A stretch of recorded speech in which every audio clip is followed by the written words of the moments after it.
Sebelumnya Assalamualaikum warahmatullahi wabarakatuh. Teman-teman, untuk nilai UTS nanti akan saya share di grup ya kalau sudah saya koreksi. Bagi yang akan susulan akan dilaksanakan di pada minggu besok. Hari ini kita akan membahas tentang PPN dan PPNBM. Tapi sebelumnya silakan teman-teman ingat-ingat kembali soal UTS. Kalau misalkan ada pertanyaan bisa ditanyakan di kolom komentar.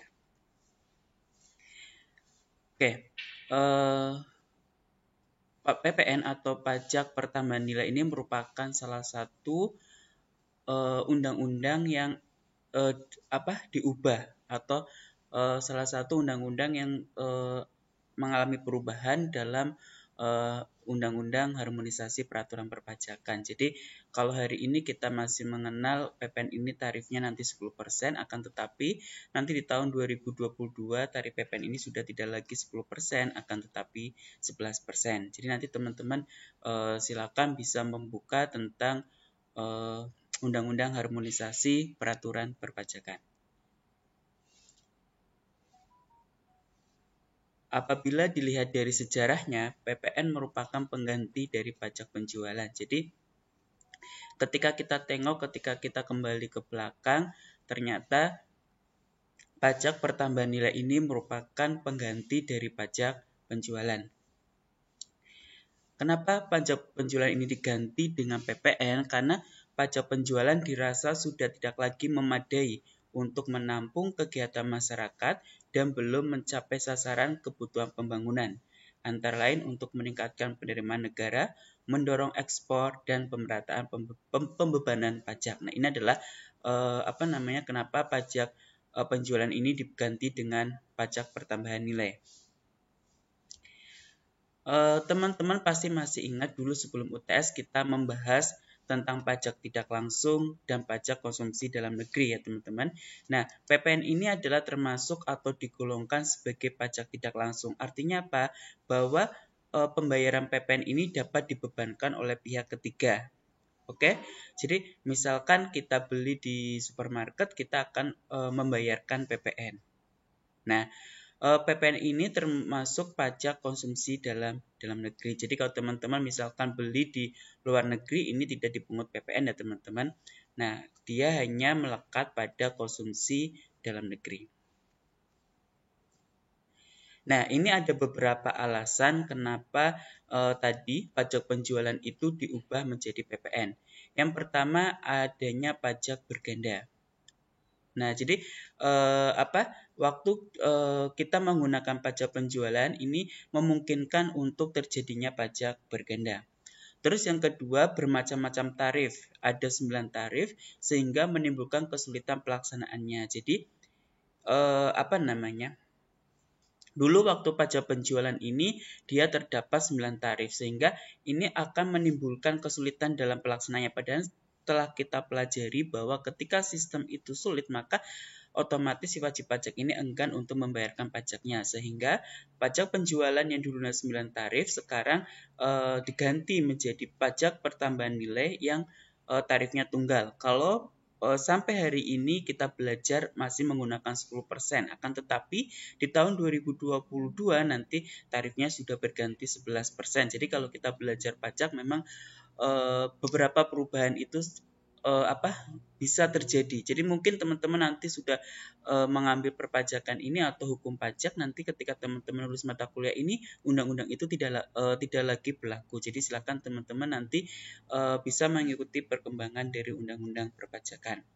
Yang ketiga, tidak mendorong ekspor. Dan yang keempat adalah belum dapat mengatasi penyelundupan. Inilah alasan atau kelemahan dari pajak penjualan, sehingga pajak penjualan ini diganti dengan pajak pertambahan nilai yang memiliki tarif tunggal.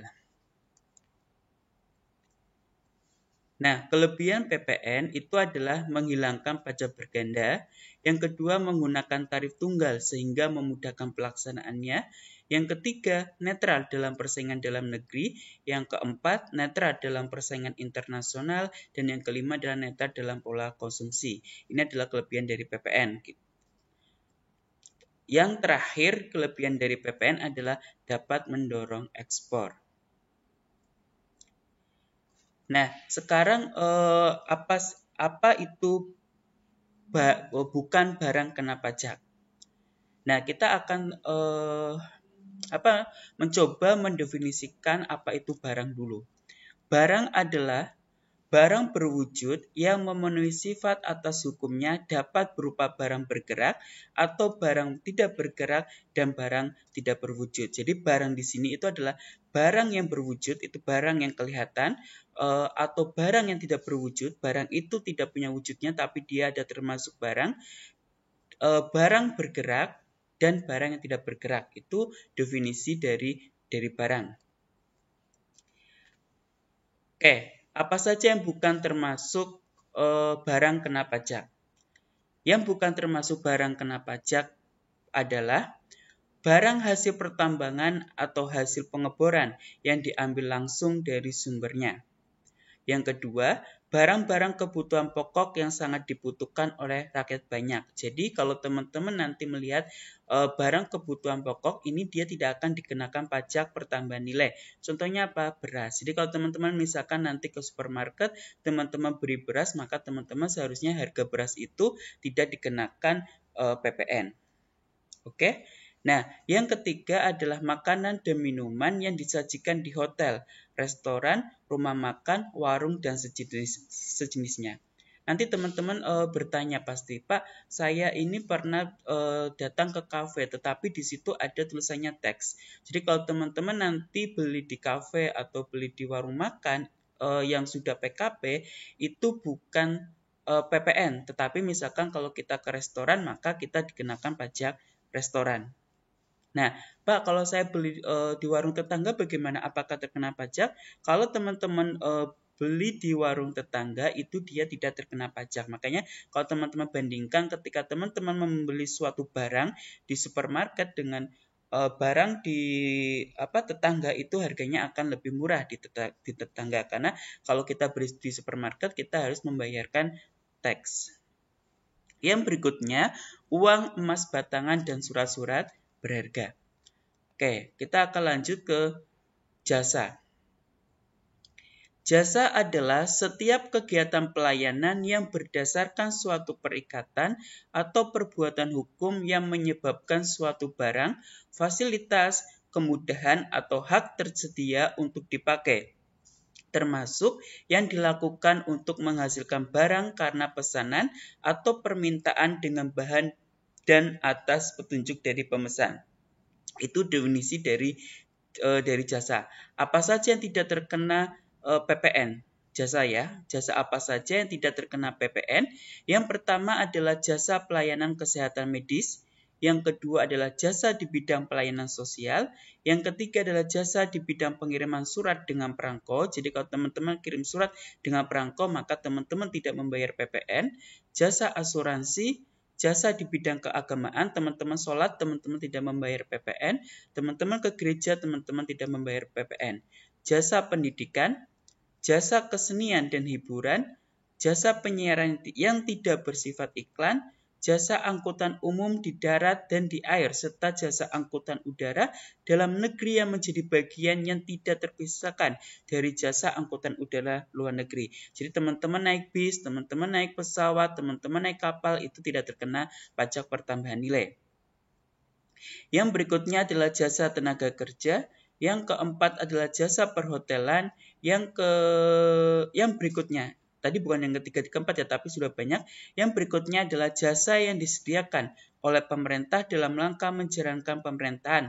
Misalkan adalah IMB, nanti teman-teman cek deh, IMB, izin membangun bangunan ini sudah berganti nama. Nanti teman-teman bisa cari di Google ya, kira-kira apa. Ketika teman-teman buat KTP juga teman-teman tidak akan terkena PPN. Oke.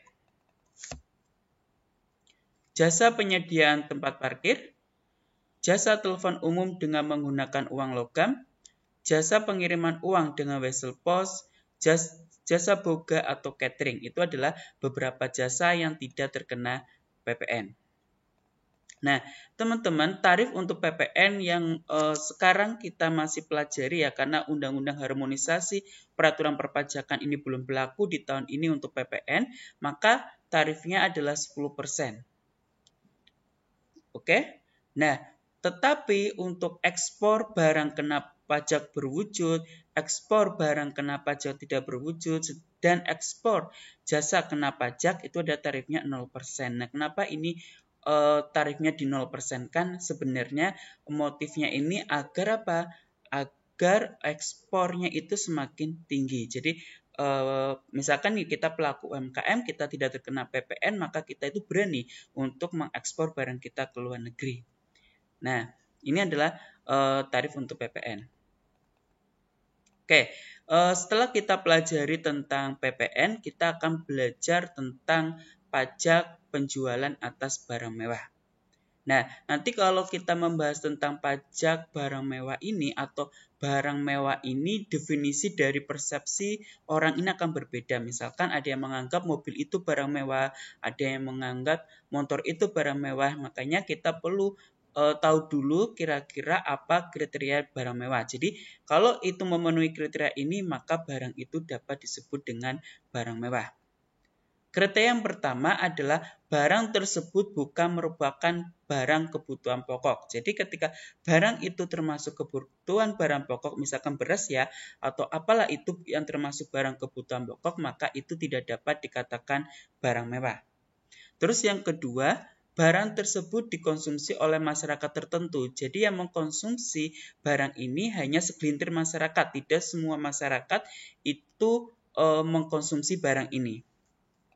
Nah, terus yang ketiga, pada umumnya barang tersebut dikonsumsi oleh masyarakat berpenghasilan tinggi. Jadi barang ini biasanya dikonsumsi atau dimanfaatkan oleh masyarakat yang memiliki penghasilan tinggi.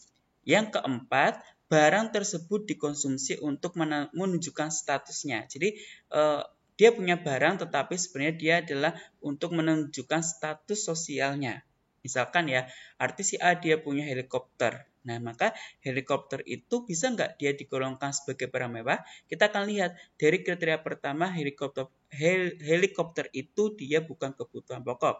Terus yang kedua, dia tidak dikonsumsi oleh semua orang ya kan? Nah, yang bisa beli helikopter itu dia hanya adalah masyarakat berpenghasilan tinggi. Dan kemungkinan dia beli helikopter itu dia untuk menunjukkan status sosialnya.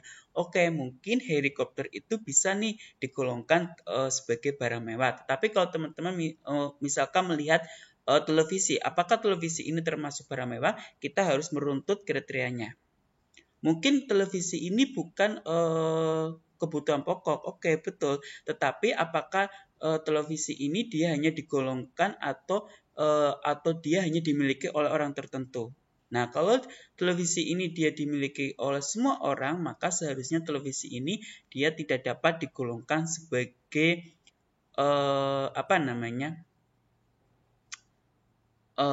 barang mewah. Nah, ini dasar pengenaan pajaknya.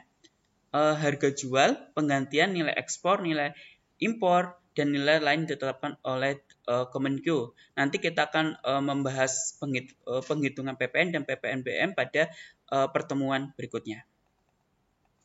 Nah, tarif PPNBM ini yang sepemahaman saya yang tahu ya. Nanti kalau teman-teman mengetahui undang-undang yang terbaru, silakan bisa konfirmasi di kolom komentar. Tarifnya itu adalah 20% sampai dengan 75%. Nanti teman-teman lihat nih di peraturan Menteri Keuangan nomor 35/PMK.010 tahun 2017. Untuk ekspor masih 0 ya. Biar apa? Biar tingkat ekspornya itu semakin tinggi. Nah, untuk mekanismenya pengenaan PPN, pada saat membeli atau memperoleh BKP atau JKP akan dipungut PPN oleh PKP penjual. Bagi pembeli, PPN yang dipungut oleh PKP penjual tersebut merupakan pembayaran pajak di muka dan disebut pajak masukan. Nah, pada saat menjual atau menyerahkan BKP atau JKP kepada pihak lain, wajib memungut PPN bagi penjual tersebut merupakan pajak keluaran. Jadi gini, misalkan saya PKP, saya membeli barang nih, maka sebenarnya saya saya membeli barang ya kepada penjual. Saya sebagai PKP. Sebenarnya kan saya akan mengeluarkan PPN ya. Nah, itu yang disebut dengan PPN masukan bagi penjualnya. Jadi bagi penjualnya itu dia adalah PPN masukan. Kita coba perhatikan, pada saat membeli atau memperoleh PKP atau JKP akan dipungut PPN oleh PKP penjual. Bagi pembeli, PPN yang dipungut oleh PKP penjual tersebut merupakan pembayaran pajak muka atau disebut pajak masukan. Maaf, tadi keliru. Jadi ketika misalkan saya pembeli, saya membeli barang ke PKP, maka saya akan mengakui itu adalah sebagai PPN masukan. Tetapi ketika saya sudah membeli barang itu, saya jual kepada pihak ketiga atau pihak lain, maka itu adalah PPN keluaran. Oke? Nah, apabila dalam suatu masa pajak atau jangka waktu yang lamanya sama dengan 1 bulan takwim, jumlah pajak keluaran lebih besar daripada jumlah pajak masukan, selisihnya harus disetorkan ke kas negara. Jadi ketika nanti dalam 1 tahun dalam 1 bulan takwim ya, ternyata pajak keluaran ini lebih besar dibandingkan dengan pajak masukan, maka kita harus setor ke kas negara. Tetapi apabila dalam suatu masa pajak jumlah pajak keluaran lebih kecil daripada jumlah masukan, selisihnya dapat diminta kembali atau dikompensasi ke pajak berikutnya. Nah, itu materi untuk PPN. Silakan nanti teman-teman kalau ingin bertanya bisa ditanyakan pada kolom komentar. Nanti akan kita diskusikan pada pertemuan berikutnya. Pada pertemuan berikutnya kita akan menghitung bagaimana cara menghitung PPN dan PPNBM. Tapi ingat teman-teman, hari ini silakan teman-teman bisa membuat sebuah sebuah perbandingan antara pajak pertambahan nilai menurut undang-undang sebelumnya dengan pajak pertambahan nilai menurut Undang-Undang Harmonisasi Peraturan Perpajakan. Silakan nanti setelah itu kita akan berdiskusi pada minggu depan. Oke, itu saja penjelasan tentang PPN dan PPNBM. Kita akan bertemu di minggu depan. Sekian. Wassalamualaikum warahmatullahi wabarakatuh.